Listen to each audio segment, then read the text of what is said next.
बड़ी खबर आपको बता दें, प्रवासी मजदूरों पर राजनीति सियासत तेज हो रही है। खबर है कि महाराष्ट्र के मुख्यमंत्री उद्धव ठाकरे ने आरोप लगाया कि केंद्र सरकार की तरफ से अभी तक प्रवासी मजदूरों को उनके गांव भेजने के लिए एक भी रुपया नहीं दिया गया है। सियासत तेज हो गई है। उद्धव ठाकरे ने आरोप लगाया कि 1 रुपया भी नहीं दिया गया है, जबकि महाराष्ट्र सरकार ने करोड़ों रुपए खर्च कर दिए हैं मजदूरों को उनके घरों में वापस भेजने के लिए।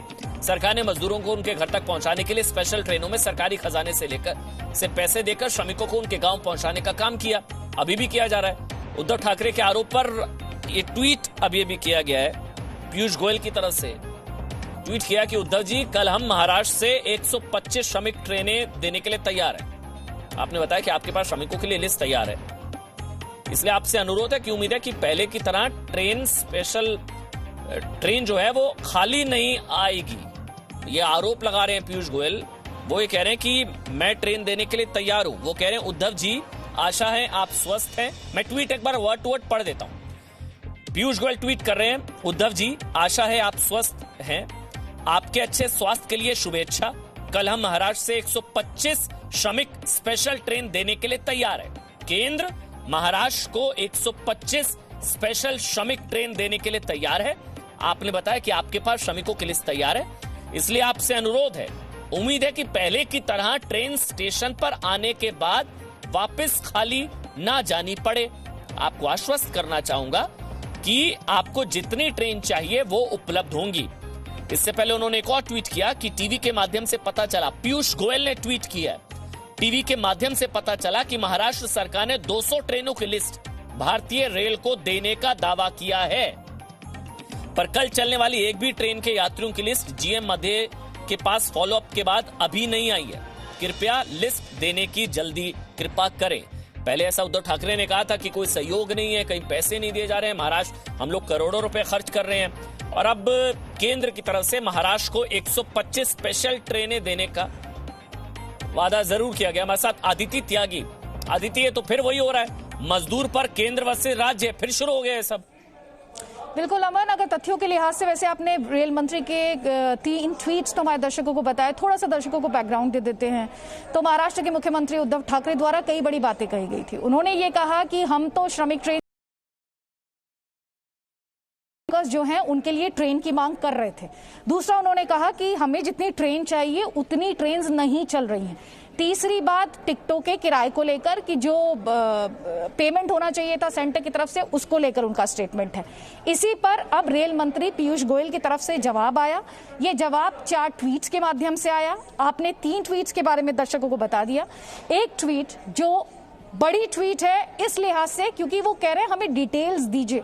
यहाँ पर ये समझना जरूरी है कि ये ट्रेन्स आइसोलेशन में ऑपरेट नहीं करती हैं, उनसे जुड़े हुए जो डिटेल्स होते हैं वो बहुत मैटर करते हैं। तो पीयूष गोयल जी ने, जो रेल मंत्री हैं, उन्होंने ये भी कहा कि सभी निर्धारित जानकारी, चलिए मैं आपने वैसे पढ़ा था लेकिन मैं फिर से अपने दर्शकों को बता देती हूँ किस तरह से रेल मंत्री ने जवाब दिया है। उन्होंने कहा कि उद्धव जी, आशा है आप स्वस्थ हैं। आपके अच्छे स्वास्थ्य के लिए शुभेच्छा। कल हम महाराष्ट्र से 125 श्रमिक स्पेशल ट्रेन देने के लिए तैयार हैं। तो उन सभी आरोपों का जवाब यहां पर दे रहे हैं जो उद्धव ठाकरे। आपने बताया कि आपके पास श्रमिकों की लिस्ट तैयार है, इसलिए आपसे अनुरोध है। अब अनुरोध क्या है वो हमारे दर्शकों को सुनना चाहिए। पीयूष गोयल कह रहे हैं कि सभी निर्धारित जानकारी, कैसी जानकारी, जैसे कहां से ट्रेन चलेगी, यात्रियों की ट्रेनों के सर्टिफिकेट होना चाहिए, और साथ ही ये ट्रेन कहां जानी है, ये सारी सूचना अगले 1 घंटे में मध्य रेलवे के महाप्रबंधक को पहुंचाने की कृपा करें, जिससे हम ट्रेनों की योजना समय पर कर दे रहे हैं। सिलसिलेवार तरीके से 4 ट्वीट्स के माध्यम से रेल मंत्री महाराष्ट्र के मुख्यमंत्री उद्धव ठाकरे को। और उसके बाद जैसा कि अमन आपने भी बताया, उम्मीद है पहले की तरह ट्रेन स्टेशन पर आने के बाद खाली वापस नहीं जाएगी। आपको आश्वस्त करना चाहूंगा, आपको जितनी ट्रेन चाहिए उतनी उपलब्ध होंगी। टीवी के माध्यम से पता चला कि महाराष्ट्र सरकार ने 200 ट्रेनों की लिस्ट भारतीय रेल को देने का दावा किया है, पर कल चलने वाली एक भी ट्रेन के यात्रियों की लिस्ट जीएम मध्य रेल के पास फॉलोअप के बाद भी नहीं आई है। कृपया लिस्ट जल्दी देने की कृपा करें। तो अगर आप इन 4 ट्वीट्स को देखें तो वो साफ कह रहे हैं कि जो जरूरी इंफॉर्मेशन है इन ट्रेन्स को चलाने के लिए, आप वो इंफॉर्मेशन प्रोवाइड कीजिए। आदित्य, मैं आपके पास आता हूं। जो पक्ष है सरकार का, नवाब मलिक जो सरकार है वहां पर, कांग्रेस और शिवसेना की वहां पर सरकार है, एनसीपी की सरकार है, नवाब मलिक क्या कह रहे हैं, सरकार का क्या पक्ष है, महाराष्ट्र सरकार का, वो एक बार सुन लेते हैं। नवाब मलिक। केंद्र सरकार ने ऐलान किया था कि 25 तारीख से देश अंतर्गत विमान सेवाएं शुरू होंगी, लेकिन महाराष्ट्र को लेके स्थिति साफ नहीं हुई थी। आज हमारे मुख्य सचिव ने नागरिक उड्डयन विभाग और एयरपोर्ट अथॉरिटी ऑफ इंडिया से चर्चा करने के बाद ये निष्कर्ष किया है कि 25 उड़ानें लैंड करेंगी, 25 उड़ानें टेक ऑफ करेंगी और धीरे धीरे सेवाएं बढ़ाई जाएगी। ये जानकारी मुख्य सचिव जी ने मुझे दी है। हालांकि आपको बता दें, ये फ्लाइट्स के ऑपरेशंस को लेकर महाराष्ट्र सरकार की जो रिजर्वेशन है उससे जुड़ा ये बयान था। लेकिन बड़ी खबर ये है, अब ट्रेन चलाने को लेकर सियासत हो रही है। रेल मंत्री पीयूष गोयल कह रहे हैं कि 125 श्रमिक स्पेशल ट्रेन हम लोग देने के लिए तैयार हैं। आप बताइए आपके पास श्रमिकों की कौन सी लिस्ट तैयार है। हालांकि उन्होंने तंज जरूर कसा कि पिछली बार की तरह ट्रेन खाली ना आए। ये बहुत बड़ी स्टेटमेंट है, ये बहुत बड़ी स्टेटमेंट है, क्योंकि पॉलिटिक्स अपने स्तर पर चल रही है, मजदूरों पर केंद्र वर्सेस राज्य हो रहा है। ये इससे पहले महाराष्ट्र में इस तरह का मामला भी आया था, जब मजदूरों से पैसे वसूल लिए गए थे और उस पर भी ये कहा गया था कि 85% केंद्र दे रहा है, 15% राज्यों को देना है, तो फिर मजदूरों से पैसे टिकटॉक के क्यों लिए गए, ये पहले विवाद हुआ था। अब ये उद्धव ठाकरे की तरफ से, महाराष्ट्र सरकार की तरफ से ये दरअसल कहा गया था कि महाराष्ट्र सरकार इस पर करोड़ों रुपए खर्च कर रही है, केंद्र की तरफ से फूटी कौड़ी नहीं दी गई है मजदूरों को गांव भेजने के लिए। इस उद्धव ठाकरे के इस बयान पर केंद्रीय रेल मंत्री पीयूष गोयल ने उनको आड़े हाथों लिया। उन्होंने कहा कि मैं 125 श्रमिक स्पेशल ट्रेन देने के लिए तैयार हूं, आप बताइए श्रमिकों की लिस्ट अगर आपके पास तैयार है।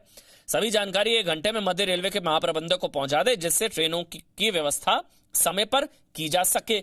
इससे पहले की कंफ्यूजन भी आदित्य महाराष्ट्र में ही हुई थी, जब मजदूरों से पैसे की वसूली हो गई थी, फिर पता लगा कि 85% केंद्र पर 15% राज्यों को देना है। इससे पहले की कंफ्यूजन भी महाराष्ट्र में ही थी। और उससे पहले की एक और कंफ्यूजन महाराष्ट्र में थी, आपको याद होगा, जब स्टेशन के बाहर मजदूरों की एक भारी भीड़ लग गई थी और तब बड़ी मुश्किल से पुलिस हालात पर काबू कर पाई थी। तो बहुत सारी कंफ्यूजन। लेकिन एक बात अमन, हम बस पर पॉलिटिक्स देखते हैं जब मजदूरों की बात करते हैं, हम ट्रेन पर पॉलिटिक्स देख रहे हैं। यहाँ पर एक अहम बात जो हमें सबको इस वक्त सोचनी है, चाहे वो महाराष्ट्र के सीएम उद्धव ठाकरे हो, क्योंकि वो अपना पक्ष रख रहे हैं जब वो ये कह रहे हैं कि हमारे पास लाखों की संख्या में माइग्रेंट लेबर है, हम बड़ी तादाद को पहुंचा पाए हैं उसके डेस्टिनेशन तक, लेकिन अभी भी एक बड़ा नंबर है जिसको हमें पहुंचाना है और हमें ट्रेन की जरूरत है। वो आरोप लगाते हैं कि उन्हें जो ट्रेन का नंबर दिया जा रहा है इस वक्त वो कम है, नाकाफी है, वो किराए को लेकर आरोप लगा रहे हैं। लेकिन कि अमन, हम बीते दिनों से, कहना चाहिए अब तो कितना लंबा अरसा हो चुका है कि अब हमें भी खुद याद नहीं कि कितने दिनों से हम इसी टॉपिक पर हम और आप बार बार डिबेट करते हैं, मजदूरों की जो लाचारी है उसको हाईलाइट करते हैं। लेकिन बड़ी बात यह है कि इतना बोलने के बावजूद, इतने सवाल उठाने के बावजूद जो सियासत है वो अब भी नहीं थम रही है और यही चिंता बढ़ाने वाली बात है। हालांकि ये प्रेस कॉन्फ्रेंस जब की गई थी उद्धव ठाकरे की तरफ से, तब उनकी तरफ से ये कहा गया था कि श्रमिकों को उनके गांव तक पहुंचाने के लिए रेलवे को किराए के जो पैसे देने थे वो भी नहीं मिले हैं। वो ये भी आरोप लगा रहे हैं कि केंद्र ने जीएसटी के पैसे भी अभी तक नहीं दिए, एक फूटी कौड़ी नहीं दी है केंद्र ने। ये महाराष्ट्र सरकार कह रही है, उद्धव ठाकरे कह रही है, हम लोग जो है मजदूरों को उनके घर तक वापस पहुंचाने के लिए पैसा खर्च कर रहे हैं, इंतजाम कर रहे हैं। इस पर जवाब दिया रेल मंत्री पीयूष गोयल ने कि अगर आपके पास श्रमिकों की लिस्ट तैयार है तो आप बताइए, क्योंकि होता यह है कि जो नियम है वो ये, एक बार नियम भी आपको बता देते हैं। केंद्र की तरफ से बताया गया कि 1200 से 1300 ट्रेनें हम चलाने के लिए तैयार हैं लगातार। यूपी की तरफ से अब इसमें 2 राज्यों की मंजूरी चाहिए होती है। जैसे अगर महाराष्ट्र से ट्रेन चलनी है और जानी है पंजाब तक, तो दोनों राज्यों की मंजूरी चाहिए होगी। और होगा ये कि इसमें टिकटों के पैसे मजदूरों से नहीं लिए जाते हैं, ये भी समझना जरूरी है। टिकटों के पैसे मजदूरों से नहीं लिए जाते हैं। इसमें 85% केंद्र देता है, 15% राज्य देता है। होता इस तरह से है कि लिस्ट राज्य सरकार देते हैं कि हमारे पास 1000-1200 मजदूर हैं जो यहां जाना चाहते हैं, आप एक ट्रेन दे दीजिए। उन 1000-1200 टिकट्स जो हैं वो रेलवे अपनी तरह से वो टिकट्स राज्य सरकार को दी जाती है और राज्य सरकार की सूची के आधार पर उन लोगों को ट्रेन में बिठाया जाता है और फिर ये पैसा नहीं लिया जाता मजदूरों से। लेकिन अब इसमें सियासत अपनी जगह चल रही है कि हम श्रमिक ट्रेन देने के लिए तैयार हैं। अब वो तैयार हैं, वो भी तैयार हैं, फिर सियासत आड़े आ रही है क्योंकि मजदूर परेशान है। मतलब ये भी बड़ी गजब की स्थिति है। देखिए, जिसको ट्रेन चाहिए वो तैयार, जिसको ट्रेन देनी है वो तैयार, फिर भी ना ट्रेन ना मजदूर। उद्धव ठाकरे कह रहे हैं कि हमारे पास, हमको बल्कि ये भी कहा जा रहा है, पीयूष गोयल कह रहे हैं कि ट्रेन खाली वापस आई है। मतलब सोचिए, अगर महाराष्ट्र में मजदूर हैं, श्रमिकों की लिस्ट है, लिस्ट तैयार है, तो ट्रेन खाली क्यों आ रही है? क्योंकि उन्होंने ट्वीट किया था और कहा था कि उम्मीद है कि पहले की तरह स्टेशन पर आने के बाद ट्रेन वापस खाली नहीं जाएगी। ये ट्वीट किया गया था, ये ट्वीट किया गया पीयूष गोयल की तरफ से। ये मेरे ख्याल से तंज भी है एक तरीके से, क्योंकि अदिति की उम्मीद है पहले की तरह ट्रेन खाली वापस ना जाए। अमन, आपने कुछ नियमों की बात की थी, कुछ रूल्स की बात की थी। उन नियमों के बारे में हमारे दर्शकों को समझना चाहिए, तभी वो इस सियासत को और डिटेल में समझ पाएंगे। और उन रूल्स का जिक्र, जैसे कि रेल मंत्री के ट्वीट के बारे में हम बार बार जिक्र कर रहे हैं, उसमें भी किया गया। जब वो ये कह रहे हैं कि ट्रेन खाली ना आए, उसके पीछे एक वजह है। जैसे कि अगर किसी ट्रेन को चलाना है और उस पर मजदूर होने चाहिए, उसके लिए जरूरी है कि आप सर्टेन डिटेल्स जो है वो रेलवे मिनिस्ट्री को भेजें। और वो डिटेल्स किस तरह की है? वो डिटेल्स हैं कि ट्रेन कौन से स्टेशन से चलेगी, यात्रियों की ट्रेन के हिसाब से सूची होनी चाहिए, कौन मजदूर चढ़ रहे हैं उनकी सूची होनी चाहिए प्रॉपर, उनका मेडिकल सर्टिफिकेट होना चाहिए। आप ऐसे ही मजदूरों को नहीं चढ़ा देंगे, क्योंकि कोरोना काल संक्रमण की हम यहाँ पर बात कर रहे हैं, जो कि बड़े लेवल पर एक्सपोजर हो सकता है, एक्सपोज कर सकता है दूसरे मजदूरों को। इसके अलावा ट्रेन का डेस्टिनेशन क्या है, ये सूचना, ये इंफॉर्मेशन, ये No signal, no worry. Presenting Z News app with live TV, latest updates and expert opinion. Available on Google Play and App Store. Download it now.